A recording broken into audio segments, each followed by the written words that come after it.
some question. Yes, if somebody is running your life, that person says he's listening and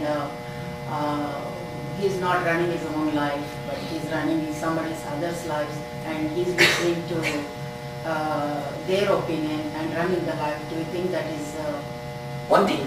Let them bother about their life, ma. Let you bother about your life. But isn't that selfishness, like not caring? Perfectly okay. You see, all your idea of selfishness is one thing.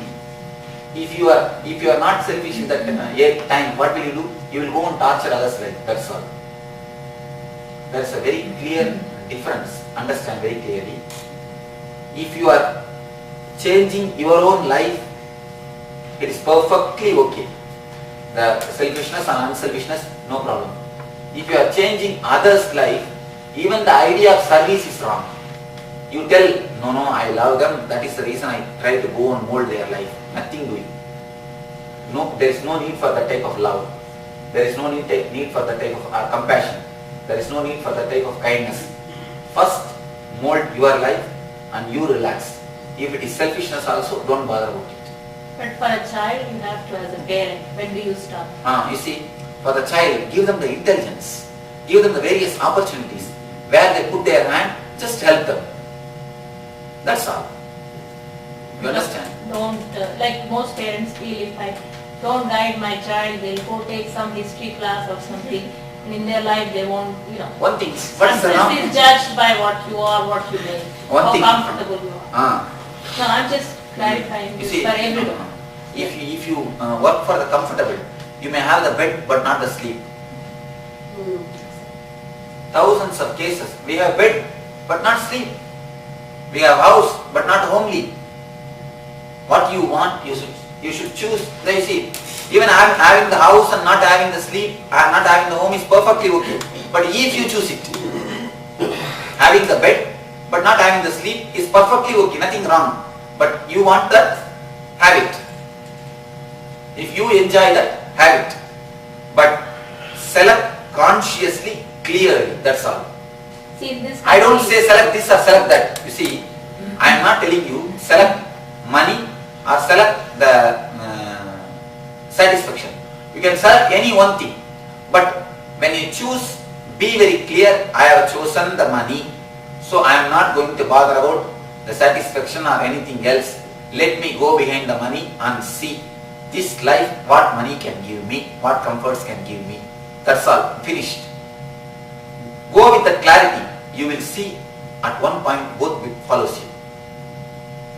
And even otherwise, decide, I will go only with the joy, only with the relaxed mood, only with the comfort. I am only with the, satisfaction. I am not going to go behind the money.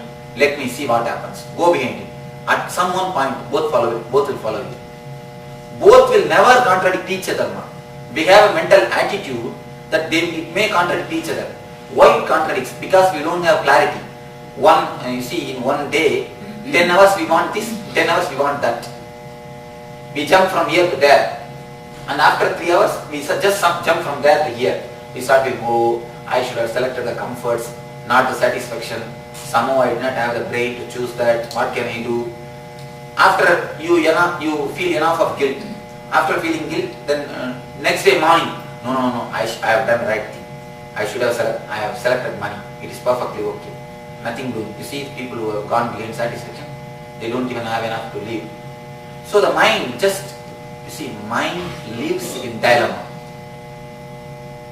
The root for the mind is dilemma. When you drop from dilemma, you will see both follows you. The problem is, we do not know how to make the both to follow us. Now, if you decided as your father, mother wanted, don't worry. Just go, putting the whole effort. Don't bother. If you decided as you wanted, again don't bother. Whether you lost something, don't stand and look back. Just go with the full energy. Anything, if you have decided already, go behind it. If you are yet to decide always for your satisfaction. You understand? If you are yet to decide for your satisfaction. If you already decided, don't bother that you have done a wrong thing. The idea that you have done a wrong thing will make your mind feel such a lot of guilt and your personality will be splitted. See, the central teaching is no fight with your own being. The no fight with your being will completely integrate. And then if it is necessary actually to fight with somebody, you will be there wholly. You can always win. But if you fight continuously with yourself, where is the time? Where is the place? Where is the thing to fight with the other? Most of us, you will see the conflict is inside. Even the conflict, whether should I choose according to my father, should I choose according to myself, is also a conflict. We do not know actually how to choose. That is the ultimate thing. So if you want the ultimate thing, as far as possible, choose for your own satisfaction. Because you will feel that you have taken the responsibility. You will put your whole being. That is the reason I tell you to choose by yourself. Otherwise, you see, many people come and ask me, Swamiji, I have my own choice. In my, I want to marry somebody. I want to go and live with that person. But my father, mother wants somebody else. What should I do? I always tell them, if your father, mother wants them, let him marry. Let him marry. That's all. Let him marry him or let him marry her.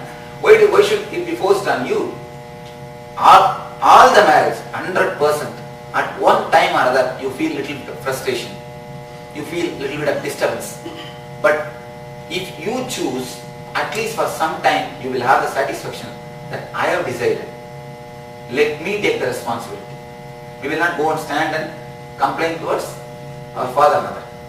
So, always the individual choice, when you choose individually about your business, about your profession, about your married life, you put your whole energy into it to make that as successful. But you already decided, don't have the guilt, oh, when I was young, my mother never allowed me, my father never allowed me. Don't start condemning them. Now, you put your whole effort and go behind it, over. At any moment, if you just remove the guilt from your person, that being, that is enough, you will see you are integrated. See, it's like one big logs they cut, you have seen in the wood shops, the timber shops, a big log, they just put a sort of iron piece and insert it to make it two pieces. And in English is wedge. Wedge. They insert the wedge. Our personality is broken just by the guilt only. Guilt is the wedge. First thing you need to do is remove that wedge. You will see the log becomes again one. With that log, you can fight with anybody.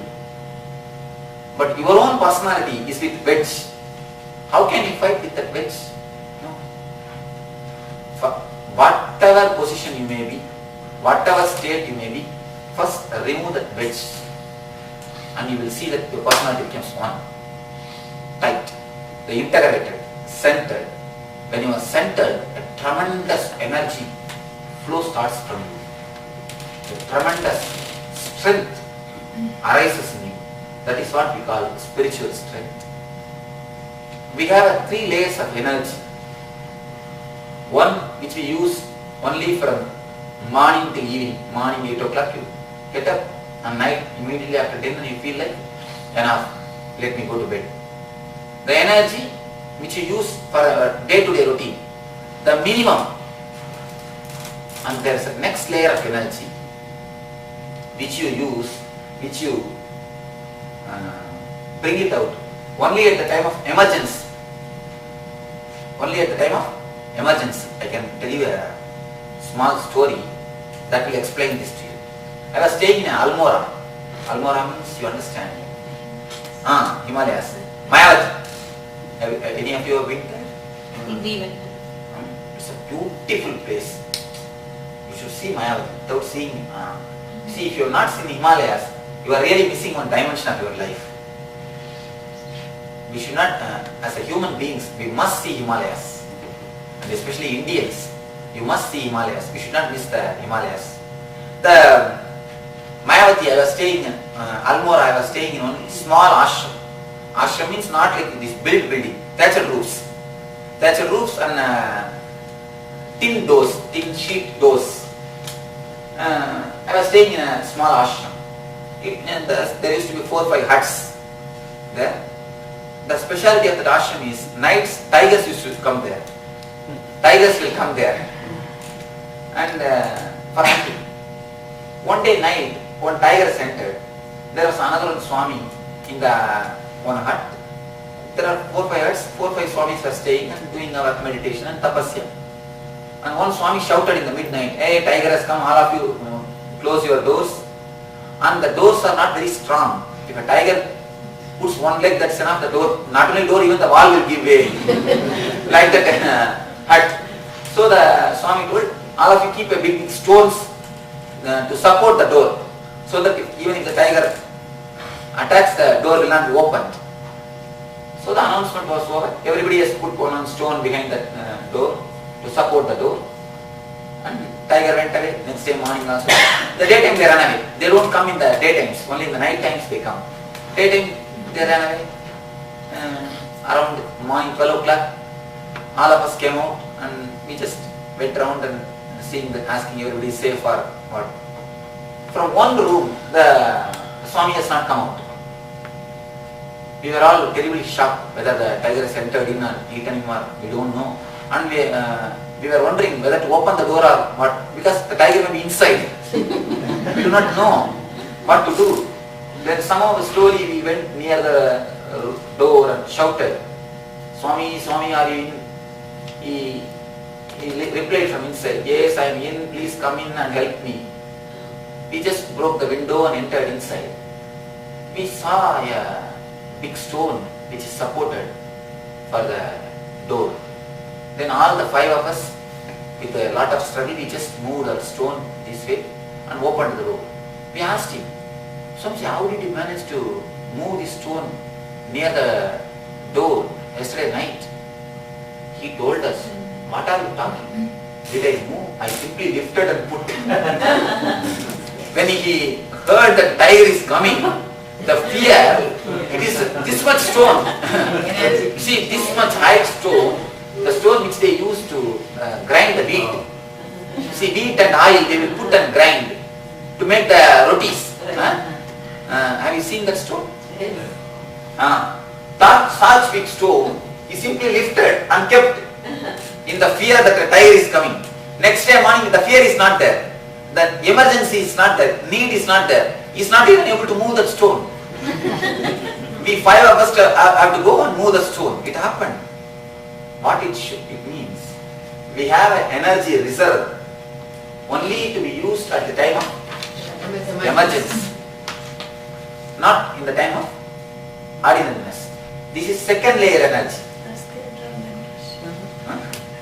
Any incident like this in your life? In medical terms, they say there's a hormone secreted for that. That's called adrenaline. When you do these things, there's a rush of it. Rush of energy. Energy which is reserved only for the emergency period. Emergency layer. There is a third layer of energy which we call it spiritual energy. Energy of cosmic. Energy of cosmos. If you drop from the first layer to second layer, and that's what I tell you, keeping whole night, waking in the Shivaratri time, in the Ekadasi, all these things helps you touch the second layer of energy. Then yesterday night, that's what I told you now, that we keep the people awake. And even after that, if you continue to do this, now the meditation techniques, the third layer of energy will be touched in the evening energy session. That is the reason we make this program in such a tight way. You are not allowed to rest and you are asked to do continuously different things. If you can touch the third layer of energy, you will see you touch the perennial source of energy, an unending joy of energy, unending source of energy. Continuously you feel you are regenerated. The energy which you use for healing is what is the third layer of energy. Right? Spiritual energy only is used to heal others. Spiritual energy only is expressed as a healing power, as a healing energy. With that energy, with the third layer of energy only, man feels that is the not a machine. He is something beyond machine.